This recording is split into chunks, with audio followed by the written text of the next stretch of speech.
Good afternoon. It's a pleasure to virtually be presenting today. We're going to talk about the subtypes that we've been seeing in our studies with post-traumatic stress disorder in military groups that includes both veterans and active duty.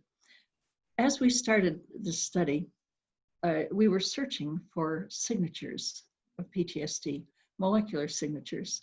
And it became obvious very quickly that there was more than one biotype of PTSD. And so this, what we will be presenting today, includes several years now of work totally looking for these subtypes of post-traumatic stress disorder. Our first speaker will be Dr. Charlie Marmar, who is the Lucius Littauer Professor of New York University Langone Medical Center. Charlie? It's a pleasure, thank you. I'm delighted to give a quick brief overview of the samples which we use to define PTSD diagnostic subtypes. These are my disclosures. I received funding from the NIH, Army, and the Department of Defense, and several foundations. This work is supported largely by the DoD and Army grants, but there are no conflicts specifically in terms of my sources of support with what I'll be saying today. As I mentioned, the funding for the research that we'll be presenting today is from a series of awards from the Department of Defense and the United States Army. These are the specific award numbers of some of the multiple awards that have supported this 7-site, 7-year-long consortium on the hunt to find diagnostic and prognostic biomarkers for military service-related post-traumatic stress disorder. Well, this consortium is a complex, multi-institutional effort. It's organized into various cores: administrative, neurocognitive, and clinical cores, biomarker cores, and you can see very briefly the structure of this. The role from my group at New York University Grossman School of Medicine has been focused primarily on administrative management, neurocognitive and clinical phenotyping, and neuroimaging biomarkers. Other cores include the neurogenetics core, originally at Emory, now at Harvard. Carrie Ressler is the principal investigator. Metabolism and cell aging core at UCSF with Alon Walkowitz and Cindy Mellon. The multi-omics blood biomarker core headed up by the Army's lab with Dr. Jett, Dr. Hamamaya, and Dr. Gautam. That was originally at Fort Detrick Merritt and more recently moved to new headquarters at Letterman Army Institute for Research. The neuroimaging core, all of the neuroimaging of all the subjects in this study was done at NYU. Some of the data was analyzed at UCSF and elsewhere. And the bioinformatics core, which is headed up by Dr. Frank Doyle, the Dean of the School of Engineering at Harvard University. And then there's a neuroendocrine and clinical core, companion core at Mount Sinai, headed up by Drs. Yehuda Flori and Matopkin at Mount Sinai and the Bronx VA. And the blood, which forms the basis for many of the markers we'll discuss today, was ascertained either at Mount Sinai School of Medicine, CTSI, or at the Clinical Research Core of the Bronx VA. So this is a complex organization, but we've had the pleasure of working together now for the better part of a decade, and is very smoothly functioning, highly collaborative and enjoyable collaboration, which fortunately has been very productive, and you'll hear some of the results, interesting results on PTSD bio subtypes today. Well, why search for PTSD subtypes?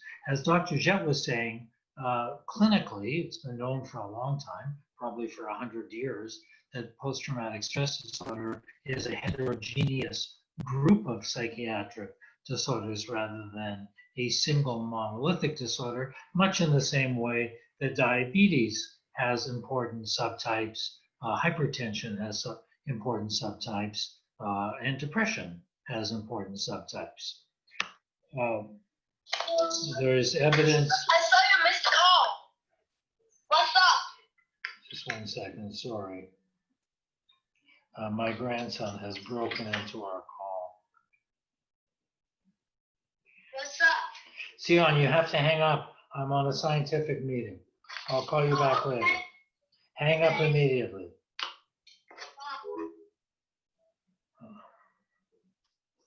Can you hear me okay? Yes. Yeah, I'm sorry, my grandson broke into this call. Okay, so clinically, PTSD is heterogeneous, as are many medical disorders. There is enormous clinical utility in distinguishing subtypes, which could help in optimizing treatment strategies, for example, advancing precision medicine. And biological utility is valuable in distinguishing subtypes as well to determine molecular pathways and the relationships to multiple different omic systems. I would say also, clinically speaking, in terms of the advancing precision medicine, developing experimental therapeutics, and understanding prognostic considerations in PTSD, biosubtypes are critical. And we're hoping through subtyping PTSD that we can increase the accuracy with which we can develop signature biomarkers for PTSD. So there's different ways of approaching subtypings of PTSD. We can begin with biological markers and look for subtypes of biology. We can look for clinical features of PTSD, subtype them, and then look for the underlying biological features that relate to the clinical subtypes. With biological subtypes, you can look for the clinical features, or you can use a mixture model in which you simultaneously subtype using biological and clinical features. The study cohorts that you'll be hearing about today in our 4 presentations involve cross-sectional data, very deeply clinically and biologically phenotyped on Iraq and Afghanistan veterans.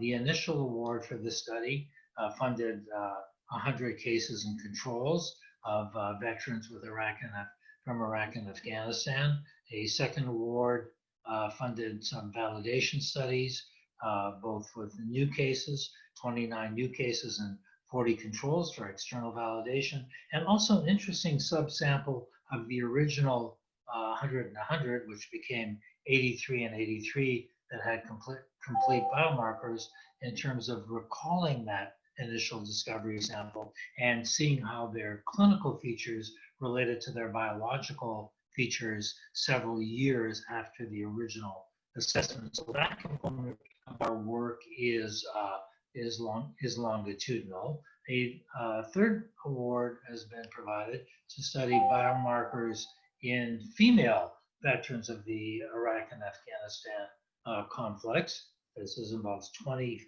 PTSD cases and 21 controls who completed all the blood draws.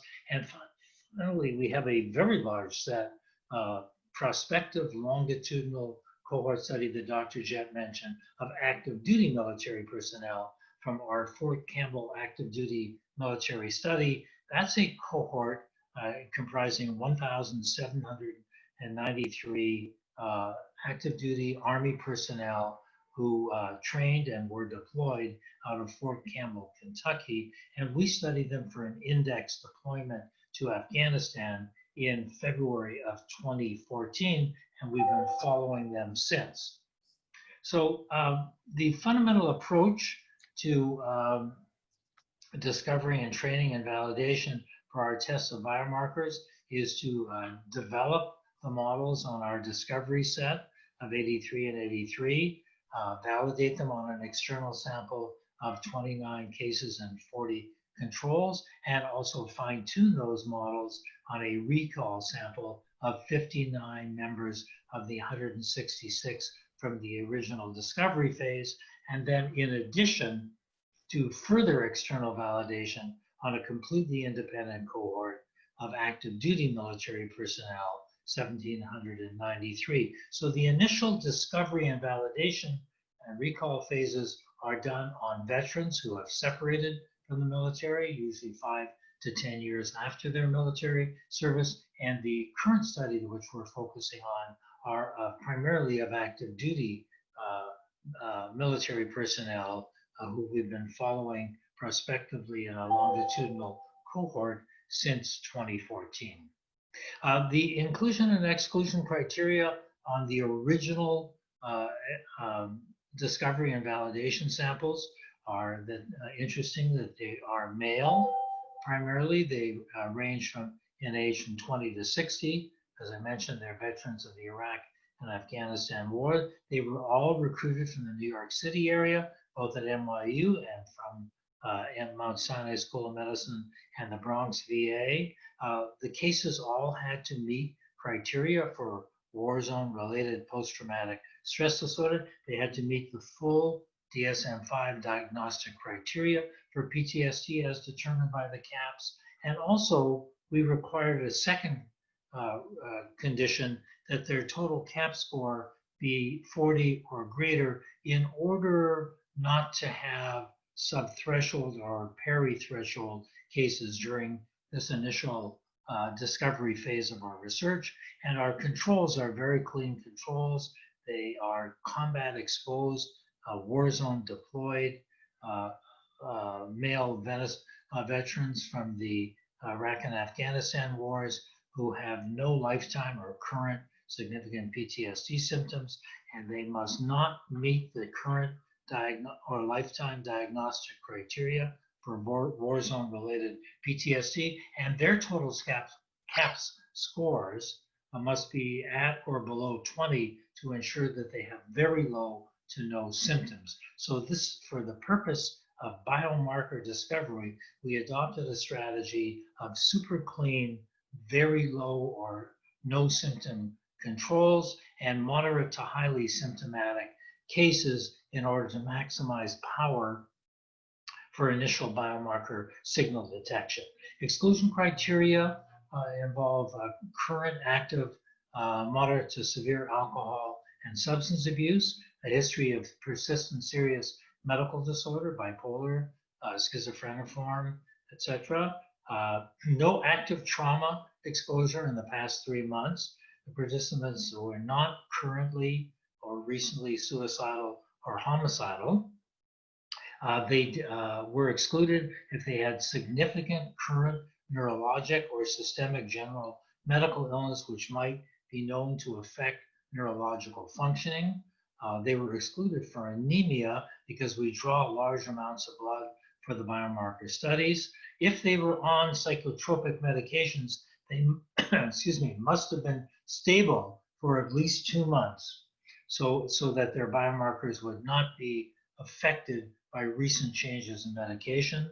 We excluded on moderate or severe TBI, but notably not on mild TBI, so that if they had loss of consciousness greater than or equal to 10 minutes, they were excluded. And you can see very briefly here the demographic features of both the discovery and validation samples. I won't present all the demographics on the Fort Campbell sample. My colleagues will present that with their data.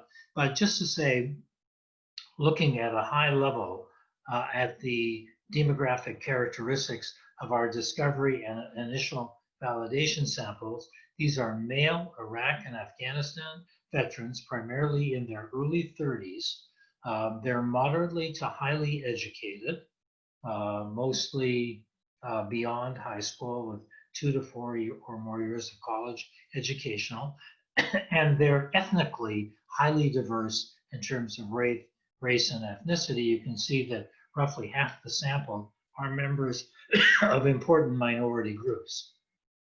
So that's by way of background to the structure of our consortium and by way of background to the samples that you'll hear studied today. And these are my collaborating colleagues. Of course, there's a very large number of co-investigators. This is a team of over 50 scientists that have contributed to this effort, and we're very grateful to the tremendous and generous support we have received from the United States Army and the Department of Defense for their support of this work. Our next presentation will be by Dr. Ruoting Yang. Ruoting is a senior scientist now at RARE. He has been associated with our group for about 9 years, and his background is as a computational biologist. Ruoting, please go ahead. Hello, everyone. So today we will talk about epigenetic biomarkers of PTSD for veteran and active duty males.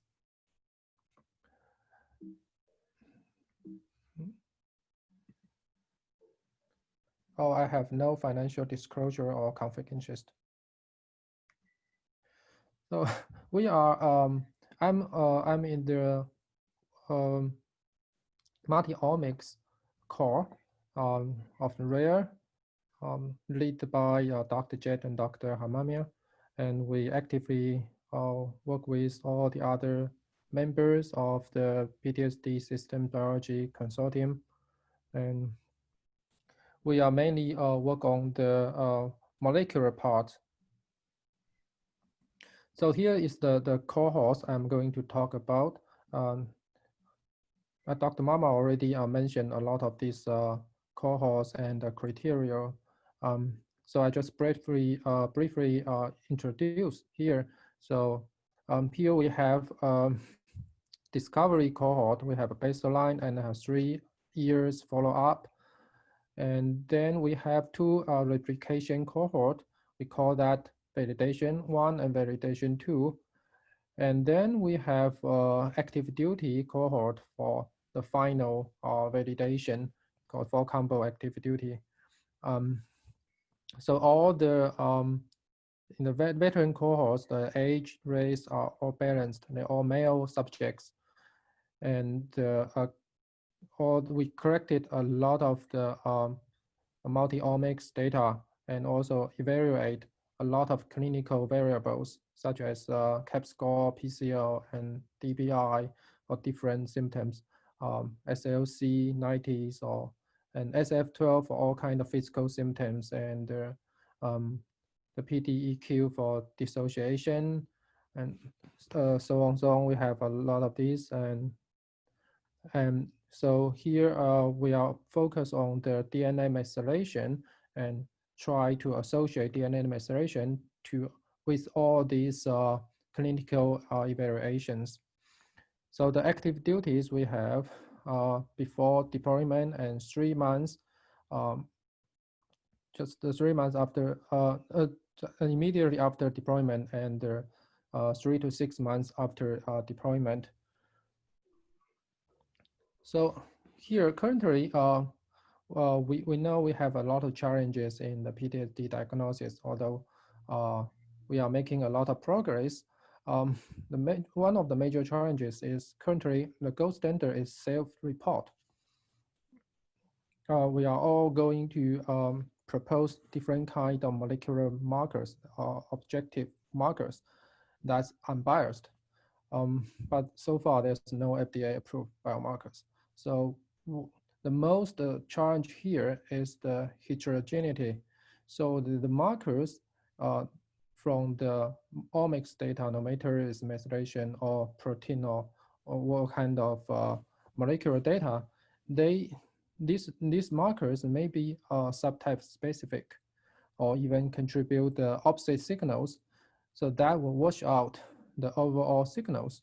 So the key of the biomarker identification is to find out the so-called biotype, so the subtype specific markers. So that's the major objective we are going to do today. We are focused on the DNA methylation because we all know the long-term stress can have a very, very strong impact for DNA methylation, and the DNA maturation and also preserve all this impact for a very long time, and they will not change immediately. And so we will know the different subtypes, clinical subtypes, they will all impact on the DNA profiles, DNA maturation profiles. And then we will use computational methods to dissect these profiles, and then we'll find out different clusters in the computational space, and we'll predict the biotypes, and then use the biotype to improve the our biomarker identification. So first of all, we use the 34 clinical features, like the CAP score, the PCL score, the SCL scores, all kind of different perspectives of the clinical symptoms of PTSD. And we find that these 34 features, they can divide it into five different groups.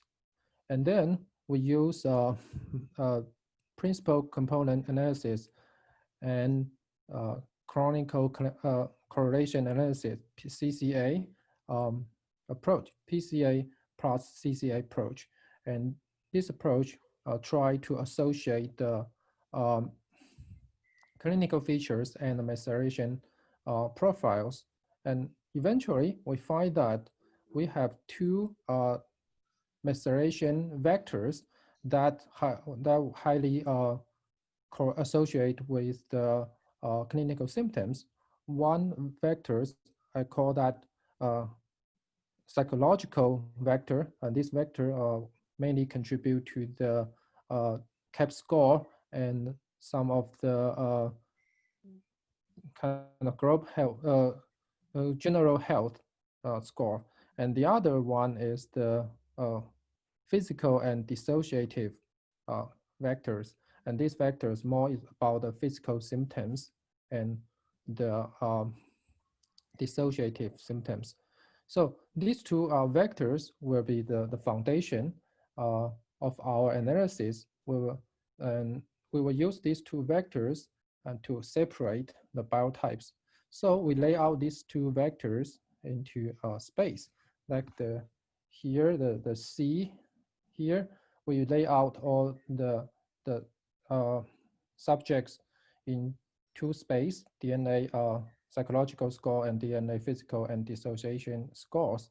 We find that they're all laid out here, and the black one, the gray one is control, and we can create a separation line.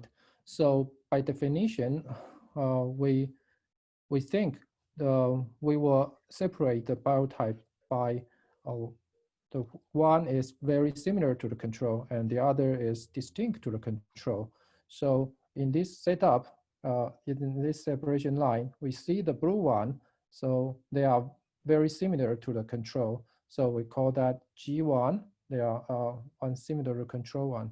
And the other one is G2, they are distinct to the control. So mostly kind of very different to the control. And so in go back to the psychological score, we can see that they divide into three clusters, and they have very clear clusters, G2, G1, and control. And in the physical scores, and we find that the PTSD people, that especially the G2, they either climb, they have extreme health score, and or they have very bad health. So they are very extreme. So right now we have a G1 and G2. So in the discovery, we know the G1, obviously they have severe symptoms than G1. G2 have more severe symptoms than G1. However, the most important thing is if we can validate these two biomarkers, the two biotypes, so we can regenerate all these the DNA methylation scores, and then we can create G1, G2 in all the replication cohorts. So we are very great find.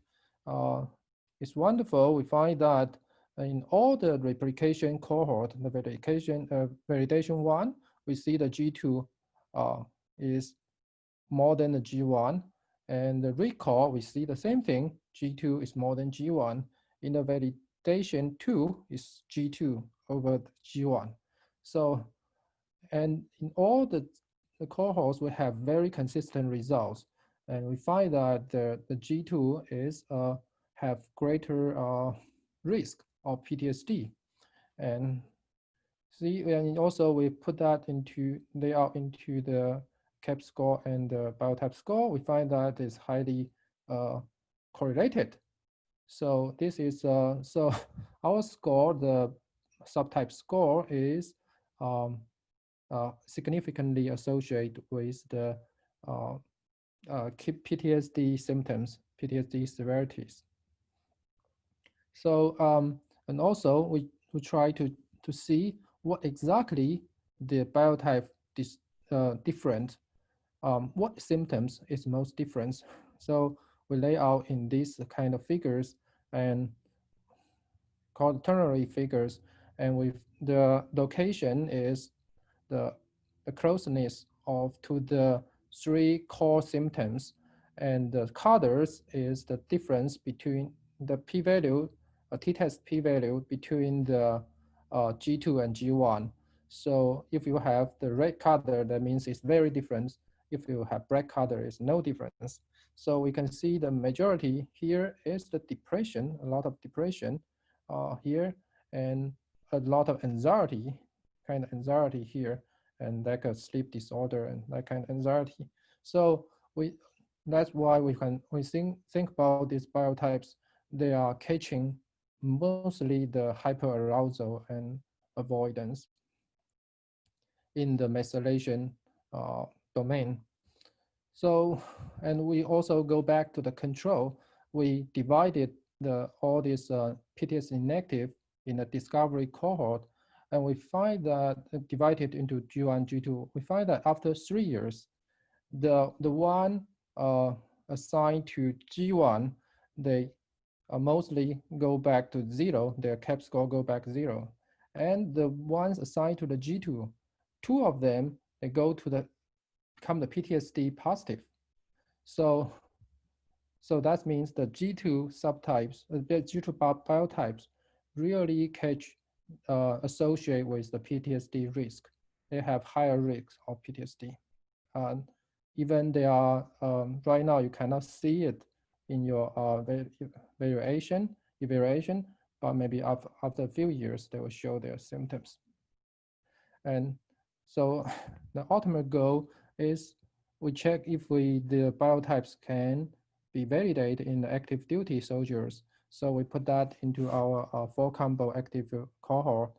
And we find that from the pre-deployment, G2 is above G1, is higher than G1. And after 3 to 6 months, G2 is again higher than G1, significantly higher. So that means our biotypes, all these characteristics can be preserved from the veteran to active duty. So what's the biological mechanisms behind that? We do the differential methylation, methylated genes, differential analysis. We compare the G1 versus control and G2 versus control. We find that the G1 versus control is mostly hypomethylation, it's less methylation, and G2 versus control is always hypermethylation. So they are going to the different opposite directions. So if they will combine together, can overall PTSD positive versus control, you get nothing. All the signal wash out, you almost get nothing. So that's the most difficult part of the biomarker identification. Opposite signal subtype specific signals wash out the overall signal. So we focus and we take these differential genes, and then we do the pathway analysis. We find that they are focused on GABA and the dopamine pathways.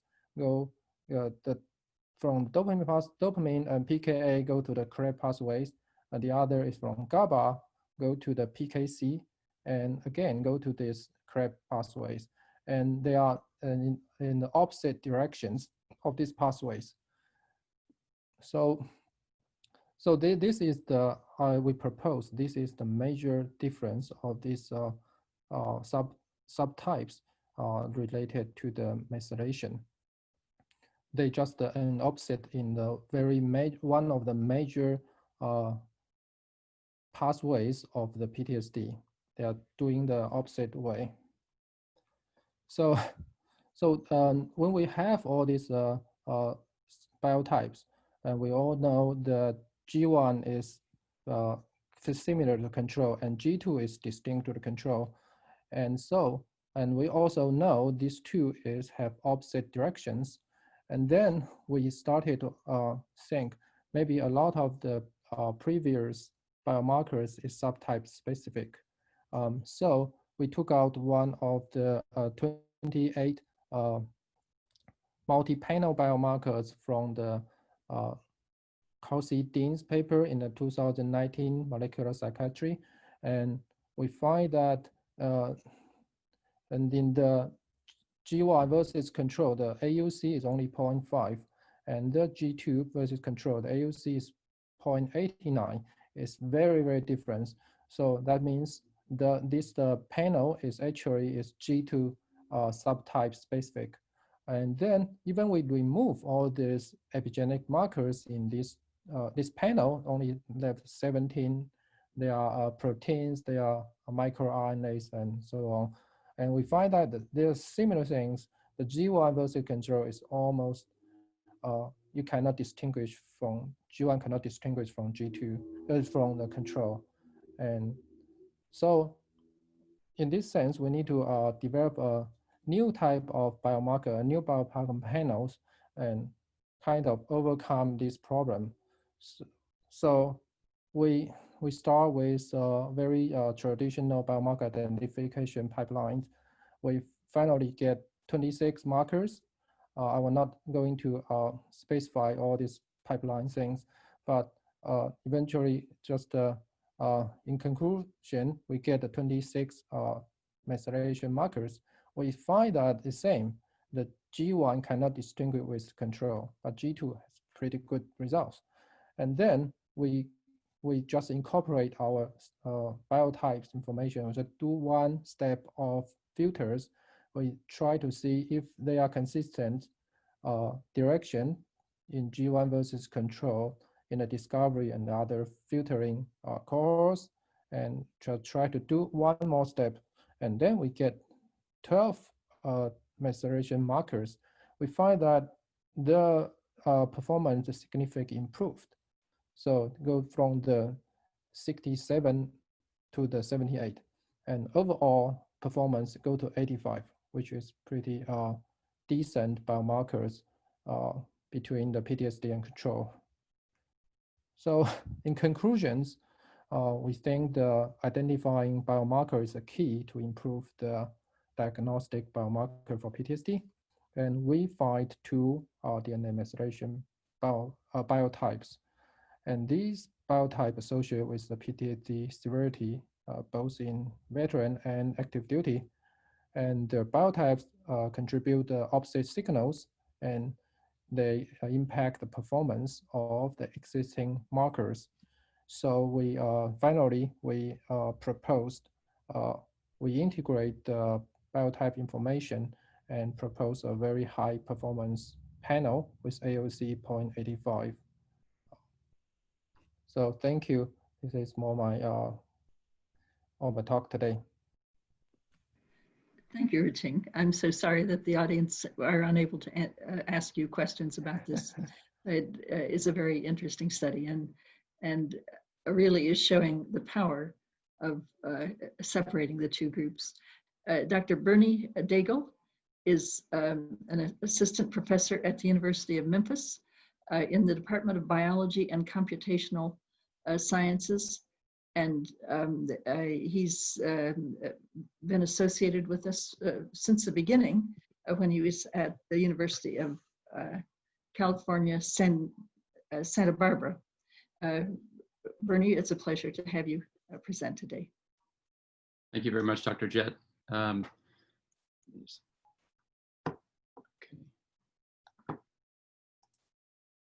Everybody can hear me okay? Yes. Okay. Thank you very much, Dr. Jett. So today I'm going to be talking about some work from my lab as a part of this PTSD consortium, working with Dr. Jett and her colleagues. And much like Dr. Yang's work, we're going to be trying to identify PTSD subgroups based on molecular measurements. As you'll see, we're going to look at several multi-omics data sets to do so. A lot of what I'll talk about today was carried out by my PhD student, Liang-Chun Liu, who is just finishing up her work in my lab in the Department of Biological Sciences, as well as in computer science. And I have no financial disclosures or conflicts of interest to share with the presented material. So as Dr. Marmar noted in his introduction, we know that PTSD manifests as a heterogeneous phenotype. And a nice illustration of this in some recent work from Galatzer-Levy et al. In 2013 showed that if you looked at, I think it was just under 1,000 individuals who had been traumatized, their initial PTSD symptom severity, which was quite high, would change over time in 3 distinct categories. And so they identified the so-called rapid remitting trajectory, which is this bottom dashed line here, where they saw a rather rapid decrease of symptoms within 1 to 5 months. The slow remitting, which is the solid black line here, which shows a progressive decrease in symptoms over the 15 months that they were being studied. And then finally, a non-remitting subgroup in gray here, which generally showed persistently elevated symptoms. So like Dr. Yang, we were interested in trying to use molecular data to discover subtypes of PTSD and perhaps compare them to known subtypes that are sort of phenotypic in origin to see how they might be similar or different. And so in our work, we've been focused on 3 of the cohorts generated by the Systems Biology of PTSD Consortium. These were 3 veteran cohorts. So you've already heard about the discovery cohort with 83 cases and 83 controls. We have, again, a subset of these that have been recalled and that fall into 14 cases, 29 controls, and then 10 sub-threshold cases. And then finally, we have this validation cohort, which are independent individuals that can be used for assessing performance of classifiers and things like that. In our work, we're focusing on 4 of the molecular data sets generated for those cohorts, 3 of which are measuring microRNA levels. Specifically, we're looking at microRNAs from whole plasma, as well as fractions of microRNAs from either exosome-enriched or exosome-depleted samples. And then we're also including metabolomics. And you can see in the table here the number of features for each of these data types. So overall, we have just under 1,000 molecular features that we're going to use to try to identify the subgroups of PTSD. So an outline of what we did was, first, I'll talk about using a couple different methods to identify the subgroups from the discovery cohort PTSD positive samples, so the 82 samples there. I'll then describe some clinical association studies we've done to try to find clinical variables that are significantly different between the subgroups. I'll then move on to talk about a little bit of differential expression analysis, identifying molecules that are actually different between the subtypes. And then finally, I'll talk about some work we've started in classification analysis, trying to utilize the information of subgroups to improve our classification performance on an unseen validation cohort. So this figure here shows the computational workflow overall. We're starting on the left here with all the 4 multi-omic PTSD data sets. we're then applying one of 3 different methods to try to identify subgroups. And as you'll see, we've chosen these 3 methods in part to make sure that the subtypes we identify aren't somehow overfitting to one particular method. We want to make sure this is kind of a more general phenomenon that we're discovering. The first method, PCA, or principal components analysis, this was somewhat of a baseline method for us. It's the least sophisticated, but it allows us to get subgroups that we can compare to the other methods. We then used a graph-based method called similarity network fusion, or SNF, which allows us to get subtypes from a similarity network.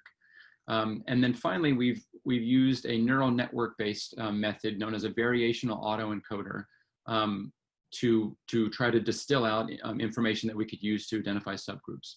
And for each of these 3 methods, we first evaluated the association of the subtypes with the recall status. And I'll talk more about that in just a second, but basically seeing whether the subgroups differed in the severity of symptoms 3 years later after their initial measurements. And then what you'll see is that the 2 of the 3 methods showed a good association with those recall statuses. So then we carried forward those methods to do our remaining clinical association, differential expression, and classification analyses. So I just want to talk briefly about the 2 methods that will feature mostly in my talk. The first, as I said, is similarity network fusion. This was published back in 2014 as a more general approach that could be applied to any number of multi-omics data sets. And the basic idea is we imagine starting with a set of omics data. In this example, from this figure, it's messenger RNA expression and DNA methylation. These are measured on the same sets of patients. SNF then constructs a similarity matrix for each of the omics data sets shown in part B here. And what you'll find sometimes is that the similarity matrices are different for the different omics data sets, at least in part. And then these similarity matrices can be used to create a similarity network where each of these gray circles is a patient, and the size of the line drawn between them denotes how similar they are from that omics data set. And the power of SNF is shown in part D, where you can then perform a fusion. You can basically iterate each of these data set specific networks to come up with an overall consensus network shown in E here, where now you have relationships that are either supported by all the data in the case of an orange edge, or just by one of the data sets in the case of the blue or the red edges. And so from this similarity network, you can then identify subgroups, subtypes of samples that we can then follow up on. The second approach I'll talk mostly about is this neural network-based approach for the variational autoencoder. These have been quite popular in the computer vision and image processing areas of research. They're starting to become more and more prevalent, though, in omics biology, which I think is pretty cool. So this figure here is just showing kind of a very intuitive definition of how this works. Imagine you have some input data, in this case, an image of a cat. The variational autoencoder first constructs an encoder network where the purpose of this is basically to distill out the critical components of this image that could be used to reconstruct it, downstream of this analysis. So you have the parameters of this image that you're learning, a mean and a standard deviation vector. You're then generating a latent vector, or basically a set of components that are representative of this image. And then finally, you apply a decoder network, which then reverses the process and tries to reconstruct the image. So in our case, we're going to give this network omics data. We're going to give it PTSD data as input. We're going to try to distill out the fundamental components that are describing the data that we've given it, and then try to reconstruct the data as accurately as we can. And you can see that you can show that once you've done that well, you can actually get a lot of information out of this latent vector. In particular, we can find subtypes just derived from this latent vector rather than the input data itself. Okay, now I'll talk a little bit about the results for the 2 methods I just described. One of the first steps we have to take is identifying how many subtypes we think are most reasonable given the data. And with SNF, we tried anywhere from 2 all the way up to 10 subtypes. we used a statistic known as an eigengap to tell us what the most likely number of subtypes would be. Eigengaps basically just tell us how tight the clusters are within and how distinct they are from the other clusters that have been identified. And what we find here is that two clusters seem to be the most likely given our data. So 2 subgroups based on those omics data sets that we've worked with. If you then take the similarity matrix of all the 82 cases versus each other, what you'll see is sort of these 2 nice sized subgroups that show higher similarity than between the subtypes. Here we had 48 samples that were in the first subgroup, I'll call this subgroup 1, and then 34 samples that were in the second blue subgroup or subgroup 2. And we can then visualize those individuals in 2-dimensional space based on the information contained in the omics data. So this plot part C is using a technique called T-SNE, which is a commonly used way to reduce the dimensionality of the data set so that you can see differences between samples. And so you can see that subgroup 1 is shown in these red colored symbols, subgroup 2 in these light blue colored symbols. And so although they're not perfectly separated, we can see certainly areas that are much more focused in one subgroup versus the other. And furthermore, you'll notice there's 2 different kinds of symbols, the rectangles and the triangles. There were 2 experimental batches in our data set, and we wanted to make sure that we didn't see a strong association with the batches in our subgroups. We performed batch correction to the data in the beginning, but we just wanted to double check that. And thankfully, we didn't see any strong association of the batches with the subtypes. So this was an encouraging finding. Moving to the second method, the autoencoder. Here we're using a method called the silhouette score to try to identify how many groups seem to be most reasonable. Again, we find that 2 subgroups has the best silhouette score. Interestingly, we see another little spike here at 6, which we'd like to follow up on, but for now we're going to just focus on the 2 subgroups for ease of comparison with the SNF method that I just talked about. And like with SNF, if we visualize the subtypes, we again see areas of subgroup 1 versus subgroup 2 separated in 2-dimensional space. And again, we do not see a significant association with the batches of the experimental data, which was also encouraging. So when you compare the subgroups from the 2 methods to each other, we find that actually the methods are telling us a lot of the same story. So notice if you look at the subgroup 1 from the SNF method versus VAE, we have 42 out of the 48 or so samples that were normally in the subgroup 1 for SNF. If we look at subgroups 2 for both methods, we see 26 out of the 34 samples. So there are certainly a few subjects that have switched, but we see that the majority of subjects seem to be found in the same subgroup using one method versus the other. So it seems like there's some consistency here separate from the method that we actually used. Okay, so moving on to clinical association. Our next goal is to try to identify clinical variables that were significantly different between subgroups to try to help us characterize these subgroups more intuitively. And to do this, we used nearly 600 different clinical measurements that were collected by the consortium, many of which were either binary or categorical, in which case we used Fisher's exact test to find differences between subtypes. We also had a set of 74 continuous features that we used a student's t-test to detect differences with. And we identified things that were significant using p-values and empirical false discovery rates. So the first variable I just wanted to highlight was this, this association with recall status. So as we've heard before, a subset of the subjects were recalled roughly 3 years later, and we had 29 subjects that were PTSD positives in our initial cohort that were recalled. And so our question was, does their PTSD prognosis differ between subgroups? In other words, are the status of the samples 3 years later different on average between our 2 groups? And so we built a contingency table here. The rows here are the 2 subgroups, subgroup 1 and 2. It turns out that these 29 subjects were in precisely the same subgroups using either SNF or VAE methods. So there wasn't really a difference there we had to worry about.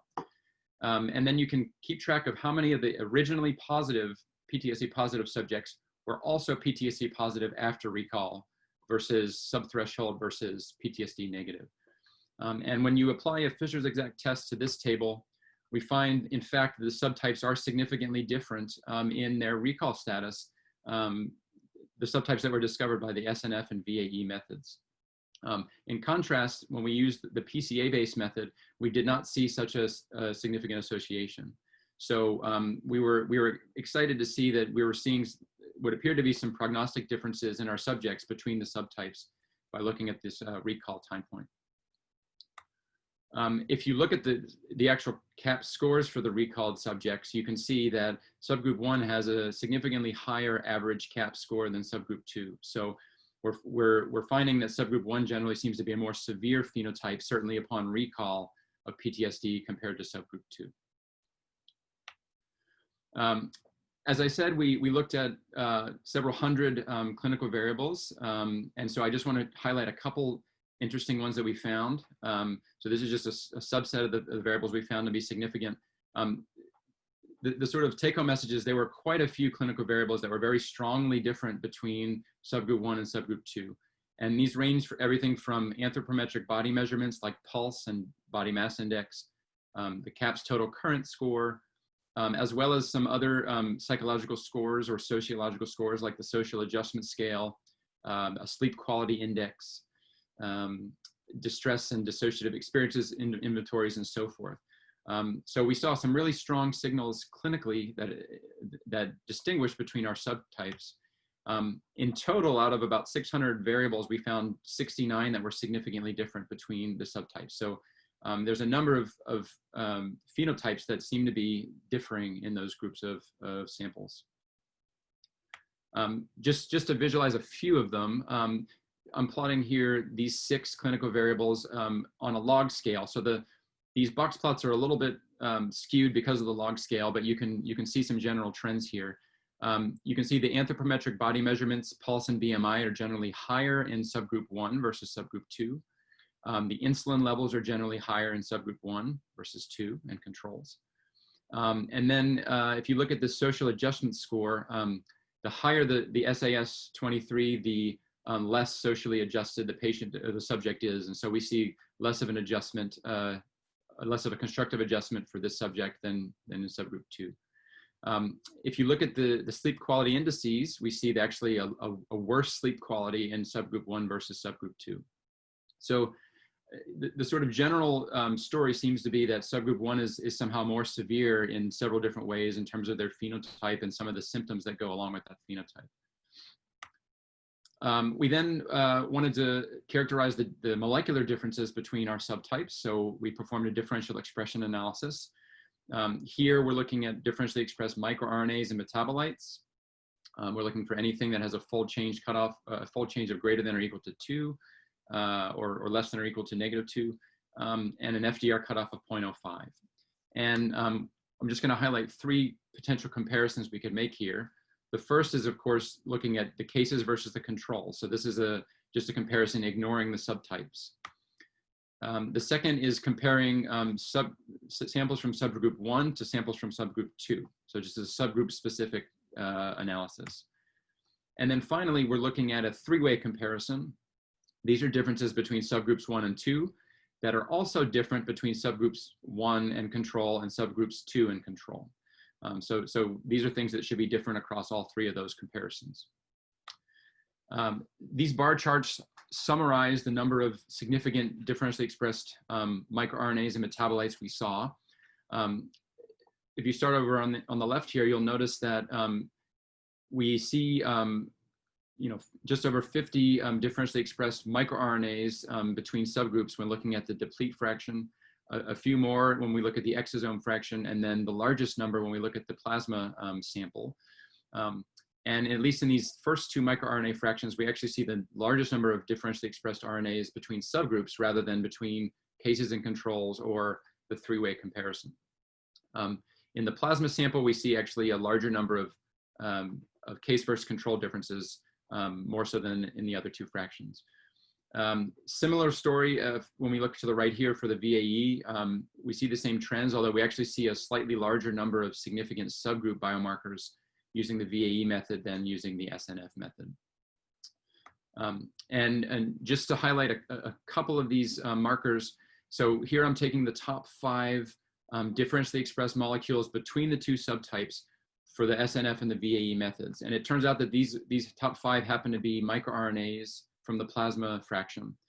And what you'll see from these box plots is simply that there is quite a striking difference in expression between subgroups 1 and 2 for all 5 of these markers. Interestingly, the markers from the top 5 VAE are different microRNAs than SNF. Certainly, if you look a little bit further down on the list, you'll see a lot of the same ones, but it does appear to be some uniqueness at the top of the list of biomarkers for the 2 different methods for identifying subtypes. Okay, so the final form of analysis we did was a classification analysis to try to see whether these subgroup information could enhance our ability to do diagnostic classification. For a first step, we first just wanted to see how well we could predict or identify the subgroups from the data that we used in the first place. So this is something that should work quite well, but we wanted to compare the methods to see how well we could recover the subgroups from the data. And so what you're seeing here is receiver operating characteristic, or ROC curves, between the SNF method for identifying differences in subtypes from the discovery cohort, and then the VAE on the right here. Both methods work very well, again, not surprisingly, because we use them to identify subtypes. But we see that VAE seems to be doing an even better job at distinguishing the subgroups in the discovery data, and seems to show a little bit less variability as well in doing so. We then performed a diagnostic classification using information from our subgroups. So here, the goal is to just predict PTSD status from both the discovery cohort and then the unseen validation cohort. And we did this in 2 ways. The first is the traditional 2-class model, where you're just discriminating between cases and controls. And then we applied a 3-class model where we're training a classifier to detect subgroup 1 different from subgroup 2, different from control. And we wanted to see whether a 3-class model could actually lead to better discrimination in terms of overall case status, which would be both groups 1 and 2, and the control samples. So here are some performance metrics for the 2-class model. Note that this is just looking at individual data types here. So the performances are not extremely high, but we've seen from other work that when you start to integrate these across omics data sets, we can get much better performance. You'll see, what you notice here is that using each of the 4 omics data types, we have the following discovery accuracies. These are accuracies now, not AUCs. And then these accuracies generally get lower when you turn to an unseen validation cohort, shown there. But encouragingly, when we applied our 3-class model based on our subtypes, we saw actually an increase in the validation accuracy for all 4 of the data sets. So even though this classifier is predicting subgroups, if you then lump them back together, the predictions at least lump them back together, we're actually getting a better prediction overall of the validation samples than if we just used a 2-class model. So, so it does appear that the subtypes are useful, not only in characterizing the differences, but also in classifying and improving the diagnostic performance of these markers. So to summarize, I've discussed 2 distinct PTSD subgroups that we've identified using these 2 different approaches. We've seen how these subgroups show significant differences in clinical outcomes, with subgroup 1 generally seeming to be a more severe PTSD phenotype. There were also significant differences in microRNA expression between the groups, and using the subgroup information seemed to improve the performance of our diagnostic model on the validation cohort data. So I'd just like to thank all the members of the consortium, members of my lab, students in my lab that have been involved, as well as my funding sources. Thank you very much. That's a very interesting presentation. Thank you very much. And it will be interesting to compare some of the people some of the identification numbers that you have seen with that of Ruoting's and then Kai's and Carole's in the future. Very interesting. Thank you very much. Dr. Jett, if I can just add, I actually did do a preliminary comparison of Dr. Yang's subgroups with ours. They're not significantly similar, I guess I should say. So there do seem to be capturing different signals to some degree. The SNF subgroups were a little bit closer to what Dr. Yang found, but the VAE subgroups seem quite distinct. So I think that's a really interesting thing that we could follow up on. Excellent. That's very interesting. Thank you so much. Mhm. All right, and now our next presentation is by Dr. Kai Wang, who is from the Institute for Systems Biology. And in the original description of who all are in the various groups, the Institute for Systems Biology is in the multi-omic discovery group. And so, Kai, it's a pleasure to have you as a senior scientist representing Institute for Systems Biology. Thank you. So, so earlier speaker, Ruoting talked about methylation pattern. Bernie talks about circulating microRNA. Both show that the PTSD population, based on its molecular profile, it can be divided into two large subgroup or subtypes. And this subtype actually affect the diagnostic performance, as both have been shown that one of the subgroups actually shows better diagnostic performance with some of the biomarkers mentioned. So what we did is we also look at a protein measurement from plasma to see whether or not the protein profile, like methylation, like microRNA, can also separate the PTSD or certify the PTSD patient into subgroups or subtypes, and then whether or not these subtypes actually affect the diagnostic performance. I have nothing, I have no financial or conflict of interest to disclose. So on the blood protein, so why we measure blood proteins? There's a lot of clinical used biomarkers or clinical tests actually using blood protein. So, so it would be interesting to see whether or not we can identify blood protein associated with PTSD that can either certify patient or can detect patient with PTSD. So the among different cohorts, the blood protein actually being measured by 3 different platforms. One is mass spectrometry. This mainly focus on organ-specific protein. These are proteins that enriched in specific organs. So if you see some of these protein changes, usually it reflect that particular organ actually being injured or has some pathology associated with that organ. So in total, that has about more than 1,100 different proteins. The second type of measurement actually based on proximity extension assay. This is an assay similar to ELISA. So instead of using fluorescence as a reporter, this type of assay actually using DNA oligo modified antibodies, and these oligos actually complementary part of the sequence. Then they if they are close together, these two oligos can hybridize, and then you can extend these oligos, then use that oligo pairs, use as a PCR template. So you can use quantitative PCR as a reporter. So it is much more sensitive than fluorescent or colorimetric reporter like traditional ELISA. This technology actually been marketed by Olink Proteomics, and they actually have different panels for this assay. So in here, we use 2 different panels. One is neurobiology, the other one is inflammatory response panels. And each panel contains 92 different proteins. So you can measure all 92 different proteins at the same time using specific oligonucleotides as a reporter for PCR. The third platform is using aptamer, protein recognition aptamer. This is not as traditional aptamer use nucleotides alone. They actually use modified nucleotides, so its binding affinity is much better than native oligonucleotides. So this is from SomaLogic. So the panel contains about 1,300 different proteins.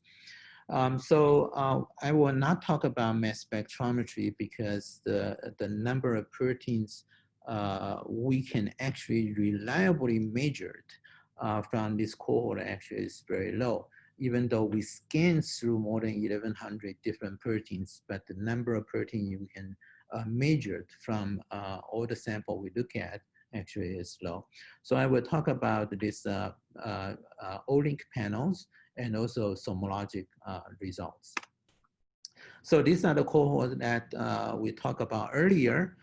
So we will just talk about two of them. One is the male discovery, the other one is for Campbell. And we only use male participant from Fort Campbell simply because we use the male discovery set 83, 82 pair, 83 PTSD positive and 82 PTSD negative. Because these are male population, so we only look at Fort Campbell male, so we can do some kind of comparison.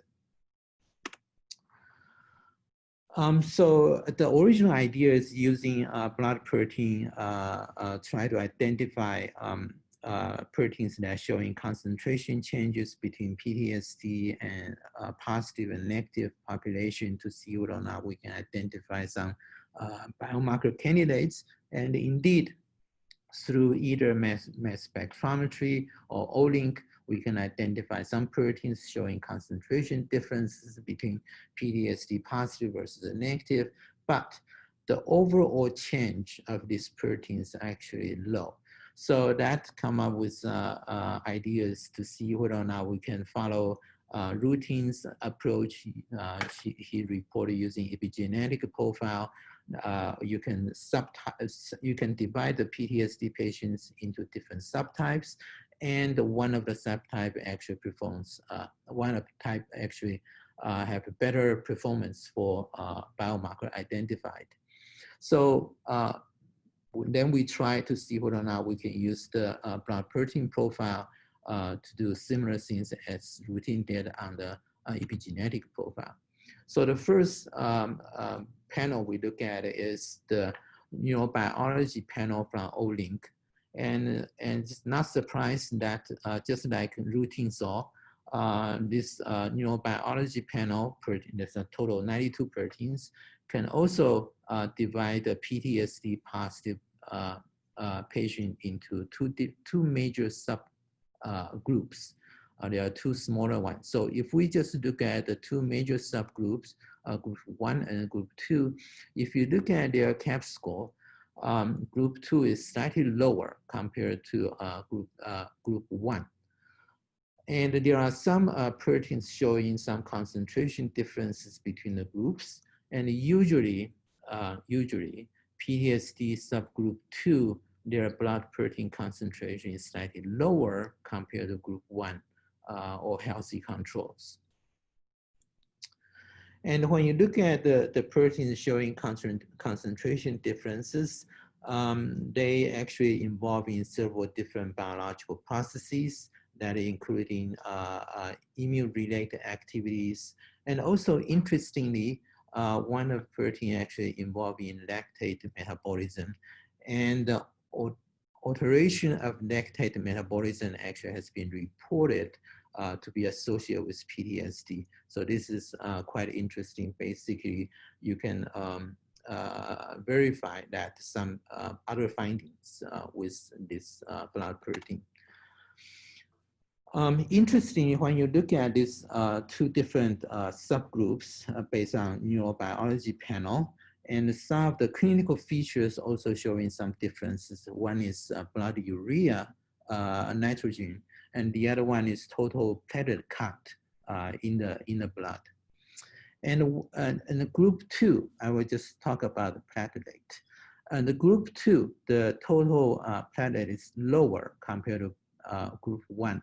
And interestingly, one of the proteins showing concentration differences between the groups actually is a lectin that involving in platelet activation and maturation. And their concentration is also lower in group 2. Whether or not this has some relationship, we don't know, but that's some interesting observation. Then we look at the information panel. Again, like neurobiology proteins, this 92 proteins also, 92 protein associated with the information also can divide a PTSD population into 2 groups. And unlike the neurology panel we saw earlier, their group 2 CAP score is lower. Here, the group 2 actually is higher. And there are also some proteins showing concentration differences between the 2 groups. And these proteins, again, obviously, because they came from information panel, so obviously they're involved in, most of them involving in immune activity, and some of them involving in signal transduction. Here just show some examples. Group 2, the concentration is usually lower compared to group 1 or control. So this is one of the cytokines. This is one of the metalloproteases involving a lot of cytokine maturations and so on. We also look at soma scan data. And before we look at soma scan, we actually compare whether or not there is differences or between the 2 platforms. And so if we look at the common proteins between O-link and the soma scan, there are 125 proteins actually in common, that this 125 protein measured both by O-link and the soma scan. Then if you look at the correlation between the 2 platform measurement result, correlation between the 2 platforms, the correlation actually is very, very low between these 2. This is not really a surprise. Because this is actually using a very different technology. One of them is using aptamer, the other one is using traditional ELISA type of antibody binding agent. So if we just look at soma scan data, this is across all 1,300 different proteins, and look at this 83 male discovery sample set. You can also divide the PTSD patients into 2 large groups. And here, group 3, group 1 and group 3. Group 3, their CAP score is higher compared to group 1. And there are some proteins, again, showing some concentration differences between the group. And group 3, overall, their concentration is higher than either group 1 or healthy controls. And here just give you some examples. For instance, these proteins, surfactant proteins that are highly abundant in lung, their concentration is higher in group 3 compared to group 1 or healthy control. And these proteins involving a lot of biological activities. One of them is immune response. And there are also some other biological processes involved in stimulation, either chemical or cell response to pathogen infection or stress. As we talked about earlier, when we talk about whether or not there are some common memberships between different grouping, and indeed there are. So when we compare neurobiology panel with information panel with epigenetic subtypes, and one of the groups actually show a lot of common memberships. So neurobiology subgroup 1 and also information subgroup 1 showed a good overlap on membership with epigenetic subgroup 1. Then we look at full Campbell sample too. Again, as I said earlier, we only use a male service member simply because we only look at male discovery set earlier from the 83 cohort. So looking at male active service member, we can compare whether or not there are some common features between the two population. And so if we look at full Campbell ensemble scan data, and again, we can divide into two large subgroups, group 1 and 2. And group 2 in here, their CAP score is slightly lower. And then there are some proteins showing concentration differences between the two groups. Group 1, their concentration is lower compared to healthy control or subgroup or subgroup 2. And again, here just some example, some proteins showing concentration differences. And if you look at the proteins involving in this biological processes for these proteins they involve in immune response, they involve in cytokine, also involving in blood clotting. So that's kind of interesting. So earlier, our goal to look at this subtyping based on blood protein is to see whether or not if we stratify PTSD population based on their blood protein profile, can we get better biomarker performance if we do this? And here, just give you one example. I just use the example I mentioned earlier, these lectins involved in platelet maturation and differentiation process.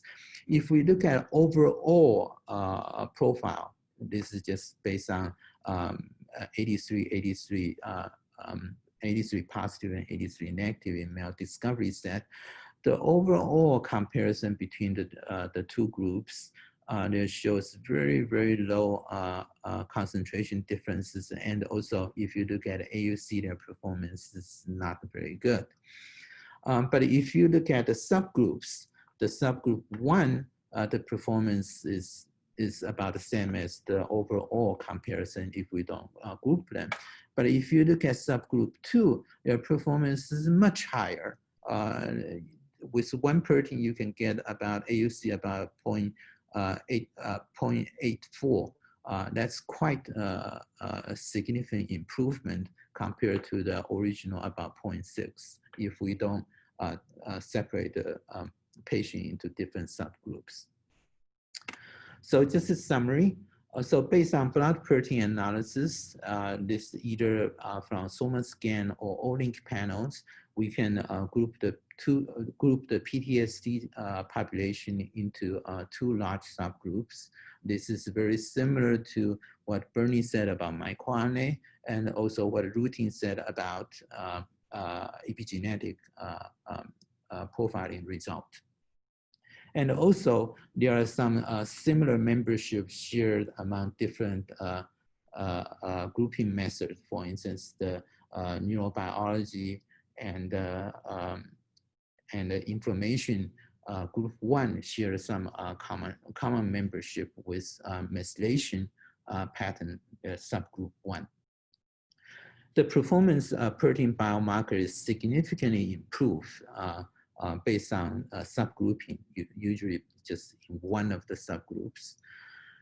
And I did not have time to talk about it, but this subgrouping has very little impact based on mild TBI status. And the other thing is the correlation between O-link and soma scan actually is very low.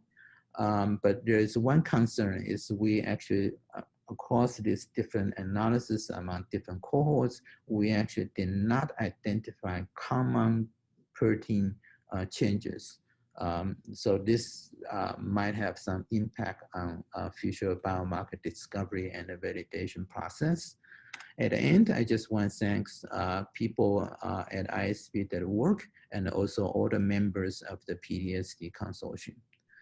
That's my talk. Thank you. Thank you, Kai. That is really a fascinating comparison. All right, and so our last speaker today is Dr. Carole Siegel. And Carole is at NYU Langone Medical Center. And Carole, would you please go ahead? Thank you.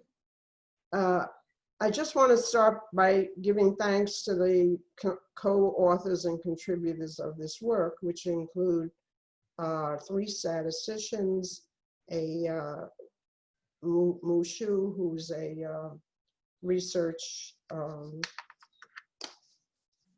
researcher in our department, who's a psychiatrist, and of course, Dr. Marma, who really guided all of the work and guided our particular approach. We have no disclosures to make other than the monies we earned off of working with DoD. So our project is a little different, but of course correlated with the other projects. We began to take a position that it would be important to find the subtypes based on clinical symptoms rather than biology, and then to use the biology to validate the clinical subtypes. So that's sort of a different stance. And why did we do that? Because, you know, under the guidance of Dr. Marma, we really feel clinical subtypes is a way clinicians think about it. It could be done in an office if you had clinical subtypes, and it parallels the psychiatric diagnostic process, which is most diagnoses in psychiatry are based on clinical symptoms, and the malady is defined by the clinical symptoms. But if you then can give the biological basis of the diagnosis, you both validate the construct. It's a validation procedure, and it really clarifies the mechanisms and pathways and helps the clinician to target treatment. So that's really our approach in the subtyping project. We're going to begin clinically and then try to find a biological basis of these subtypes, which will, in point of fact, validate the subtypes and perhaps edify mechanisms and pathways. Our work mainly concentrates on the discovery sample, which is for us 7174, based on a reduction in sample size because we couldn't always impute the necessary data from some of the members of the discovery cohort. So we have in total 145, but it's a male subset of the 83 everyone's been talking about. We also will bring in the discovery cohort very in a simple way, just to validate one of our basic models. And everything we do around both the clinical subtyping and the biological validation uses a machine learning approach called random forest. Random forest, some people view it as a classification method. Some people view it as a prediction method, but let's look at it as a classifier. So we start with basically the PTSD cases and the healthy controls, and using random forest models, we attempt to predict classification into one of these 2 groups. Because it's clinically based now, we start with the clinical scales only. And then what we're going to do is there's a matrix that's generated in a random forest called the proximity matrix, which is in essence a distance matrix, which tells you something about the frequency of the contact of one subject with another in the trees that are grown in a forest, and then averages that, so that your matrix is really like the distance between subjects across the random forest, which is a bunch of trees, classification trees. And you can think of it as a multivariate kind of measure that's telling you, well, here, let's say clinically, because we use clinical scales, how far apart these guys are based on not just one clinical scale at a time, but sort of the multivariate interaction framework that's introduced by the random forest method. So once you have a distance matrix, you can use many different partitioning methods to find subgroups. And we use one it's sort of like k-mean clustering, not too different, to cluster the cases and come up with 2 subgroups. 2 could have been more, but based on the method and the size of the sample, we really concentrated on 2. So we're going to come up similar to others to 2 subgroups, but they'll be clinically based. Now the scales, we used all the available scales, which are both the CAPS and the PCL, and plus the health scales, depression scales, anxiety scales, sleep scales, post-trauma. It's all the usual suspects. And we added current comorbidities of that the sample did express, which was of major depression and some anxiety. So into the random forest, we decided we would not put the total scores nor the subscale scores, but we were going to unpack the scales and see if we could find any interesting aggregation of some of the specific items in the scales. So it was a big random forest in terms of the variables that enter it. So this just repeats the picture that I explained. The random forest was grown first to distinguish cases from controls using the clinical scale items, including the CAPS and PCL, which it's not really tautological because we're trying to unpack the CAPS and PCL. We got the random forest proximity matrix, which is 1 minus the elements in the proximity matrix. And we used this clustering algorithm to find the subtypes. And of course, we got extremely good from our ROCs. We got very good areas on the curve with perfect prediction, no kidding, because the CAPS and PCL were in there. And even if you took them out, all those scales very well predicted cases versus controls. So now we look at only the distance measures of cases because we want to unpack the cases. Can we find 2 clusters within the cases of PTSD? And doing that with that clustering method, we get an S1 and an S2. We will learn more about them in a moment. And S1 is smaller than S2. And what do they really look like? Well, we're going to unpack them by looking both at the clinical scores that we see in the 2 subtypes, and we're going to try to validate them in some way. So first of all, we externally validated the basic random forest, which was very good. And we did it with the validation sample, which also yielded a very good AUC. And, but really more important here is the internal validation of the subtypes. And we moved to silhouette scores as well. And then a large part of what we do is just an appraisal of whether these subtypes are clinically recognizable from the clinical scores we see in the subtype. We call that face validity. Now, all that is sort of not enough unless you can show some kind of external validity, which we could not, but we could show what I call concurrent validity, because we can look to see if some features that did not define the subtypes can predict the subtypes, and that's where the biology comes in.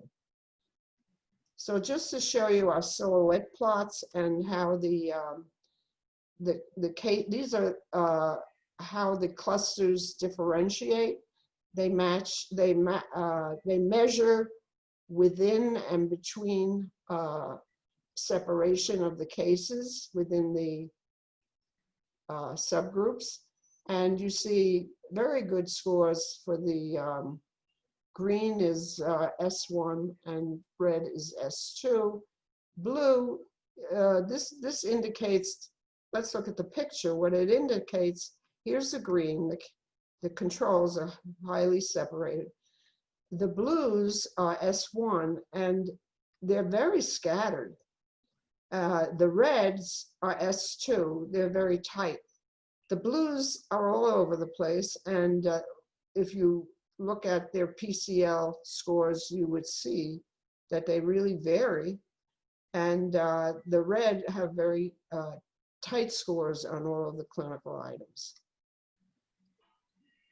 Now, when we looked at all the comparisons, univariate comparisons of each of the features for each of the scales, we saw something that was unbelievably consistent, which was that the S2 always had higher scores than S1, and of course, higher than the controls. Red is S2, blue is S1, and green is controls. This is CAPS.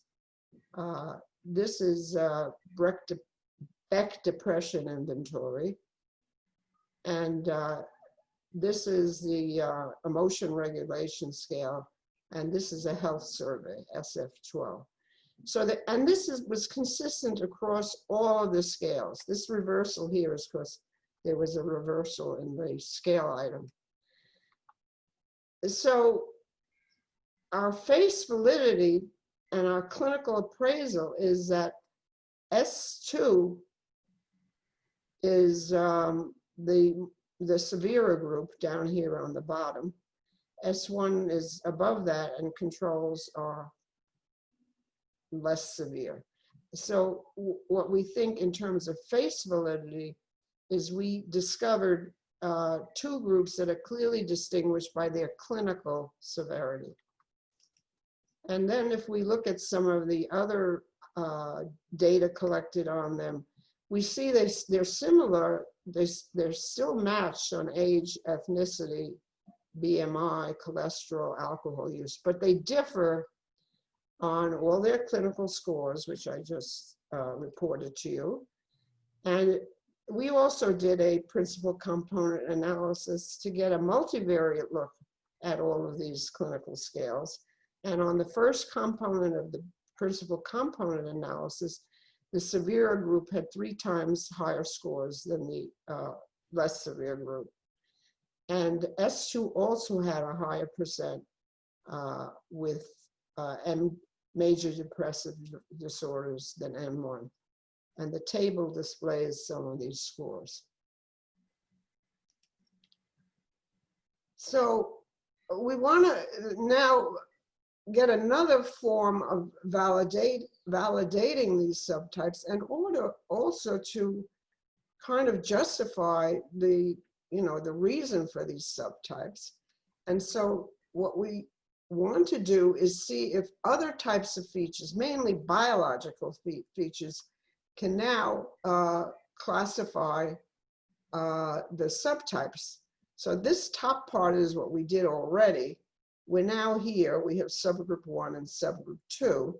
We introduce a new random forest to separate these two groups, classification into these groups, and we use several different feature classes with our really focal feature class biology.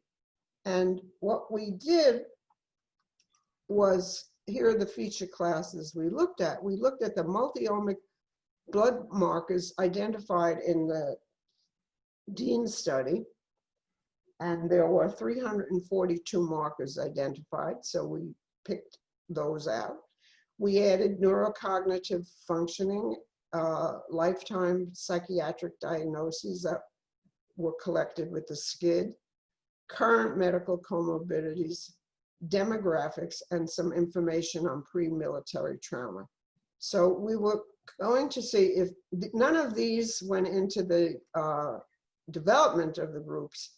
So it's kind of like a form of validity if we could show that these actually distinguish the groups.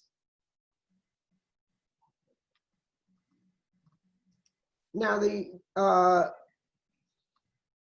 random forest and the statistics we report were done for several intergroup classification. We wanted to see how well could we classify with these feature classes, the less severe group versus healthy controls, the more severe group versus healthy controls, each group versus each other.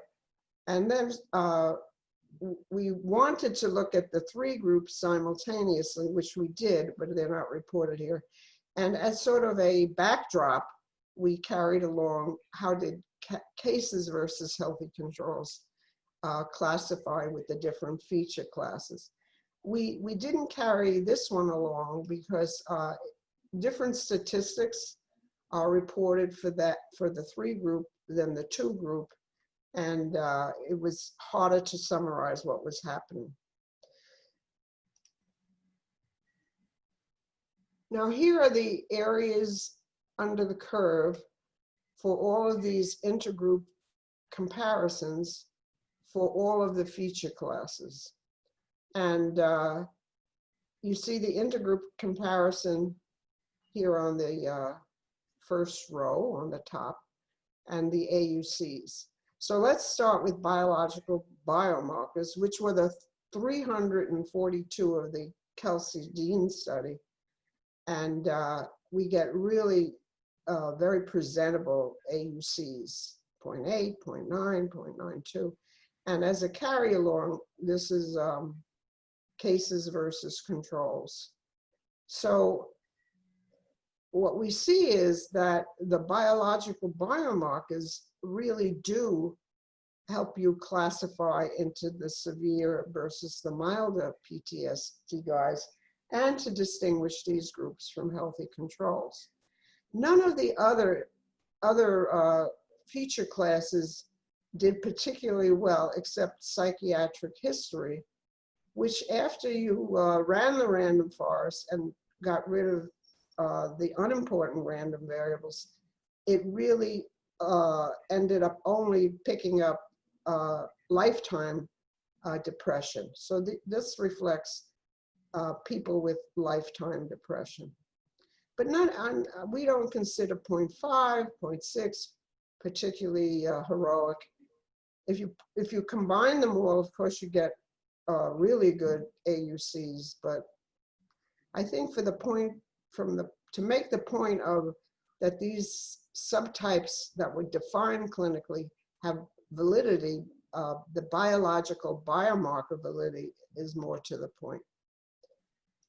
And you know, we wanted to look at how much each of the important biomarkers contributed to subtype membership. Now that we know that they play an important role, which ones, you know, are playing the most important role?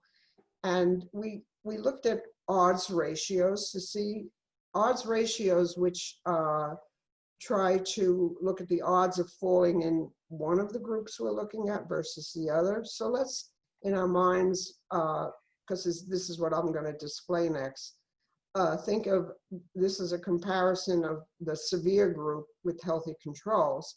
So what's the increase in the odds of being in the severe group versus healthy controls? What are the biomarker change by a small unit of change? And that is what an odds ratio does in essence. But now we're using the probabilities that are derived from the random forest. So these probabilities take into account the masterful interactions going on between the features, which is different from doing it one at a time. And the deltas, the change we looked at was always specific to the range of the biomarker. Now here's, excuse me. Here are these odds ratios and their confidence intervals and their rank in the random forest. So I'm going to concentrate on the severe versus healthy controls. And the first thing you see is that from those 300 markers, biological biomarkers, the random forest trimmed it down to 37 important biomarkers. That in itself is interesting to look at. But here we look at the five leading ones, 1, 2, 3, 4, and 5. And we display their odds ratios, all of which are significant, and some, quite large, 2 times higher. And we look at them, and they're basically 2 of them are, well, let me go to the next slide. These are the 5 top biological biomarkers which had very large odds ratios. And 2 of them are methylation markers, and 2 of them are microRNA markers. And Dr. Mu did an extensive search to see if they related to any other psychiatric illnesses, or, what were they picking up. And the methylation markers both related to several illnesses that were related to mental illness, such as Alzheimer's disease, autism. And the micro RNA markers actually related to specific diagnoses like AD, schizophrenia, and bipolar disorder. And then we have lactate in there also, doing a good prediction job. So in summary, what have we done and what have we found? By using, we call it purposeful clustering with a very up-to-date clustering procedure, and using the proximity matrix of the random forest of cases, we showed that there are 2 distinct groups distinguished by severity on all clinical symptoms. It's a homogeneously severe group. And when we looked at the biomarkers to classify into these subtypes, the biological, of all the classes we looked at, the biological biomarkers had superb accuracy versus some of the other classes. And Dr. Mu showed that the distinguished severe subtypes, they had published evidence of relationship to psychiatric and neurological disorders. So coming from it at a different angle, not starting with the biology, we end up showing the major role that biology plays in the subtyping. And that's basically it. And I thank you for your attention. Thank you, Carole. That has been a very interesting discussion this afternoon from each of the 4 groups. And as you can imagine, we're all exchanging information and trying to integrate some of the interesting facts that we've found, and you come up with even more interesting observations on biological, on the biotypes associated with PTSD. And thank you so very much for your attention. Dr. Marmer, would you care to have a final word of comment? Well, just to thank all the presenters, and thank you, Dr. Jeff. It's very impressive to me, looking at the full range of the data today, that very different approaches, starting with biology and subtyping biotypes and looking for clinical features, starting with clinical features and subtyping, and then looking for biomarkers. factors.